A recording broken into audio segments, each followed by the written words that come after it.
SC sub ప్లాన్ను రెండుగా విభజించి జనాభా తమాషాగా పరిగణలోకి తీసుకుని మాదిగ సబ్ ప్లాన్ను ఏర్పాటు చేయాలని తెలంగాణ షెడ్యూల్ కులాల రైట్స్ ప్రొటెక్షన్ వ్యవస్థాపక అధ్యక్షులు గాలిపల్లి కృష్ణ కోరారు. తెలంగాణ ప్రభుత్వంలోని అన్ని శాఖల్లో పనిచేస్తున్న కార్మికులందరూ కూడా దళితులేనని, వారిలో మాదిగలే ఎక్కువగా ఉన్నారని చెప్పారు. ప్రభుత్వం వేసిన కమిటీలో ఎస్సీలందరికీ ఏ విధంగా న్యాయం జరుగుతుందో చెప్పాలని గాలిపల్లి కృష్ణ డిమాండ్ చేశారు.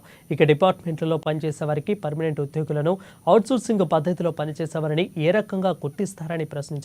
ప్రభుత్వం వేసిన కమిటీలో ఎంతమంది దళిత మంత్రులు, అధికారులు ఉన్నారని, కమిటీలోని దళిత నాయకులను కూడా తీసుకోవాలని కృష్ణ సూచించారు. అప్పుడే దళితులకు న్యాయం జరుగుతుందని జోసిన్ చెప్పారు. సుప్రీంకోర్టు ఇచ్చిన తీర్పునకు అనుగుణంగా అన్ని ఉద్యోగాలలో, బ్లాక్లలో కూడా ఉద్యోగాలలో, విద్య, వైద్య, ఉపాధి, పరిశ్రమలలో లబ్ధి చేకూరే విధంగా చర్యలు తీసుకోవాలని ప్రభుత్వానికి కృష్ణ విజ్ఞప్తి చేశారు.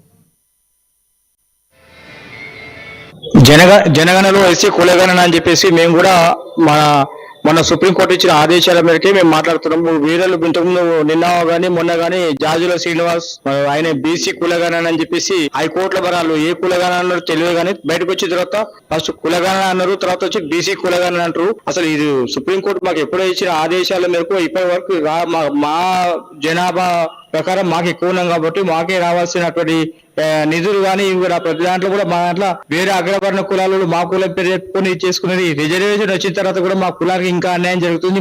మాదిగల తెలంగాణ రాష్ట్ర వ్యాప్తంగా 33 జిల్లాలలో మాదిగల సంఖ్య ఎక్కువ ఉంది. మాదిగలతో పాటు 59 కులాలు కూడా ఎక్కువ ఉన్నాయి. ఎవరో చెప్పిన తర్వాత మొన్న మాలలో జేఎస్ అని చెప్పేసి మేము రాజ్యాంగాన్ని ఇది చేసాము, మా రిజర్వేషన్ కానియమని చెప్పేసి చేసిన తర్వాత ఎప్పుడో రావాల్సిన మాకు ప్రాబ్లమ్స్ ఎన్నో కూడా ఎన్ని చెప్పినా కూడా ఇప్పుడు ముఖ్యమంత్రి గారు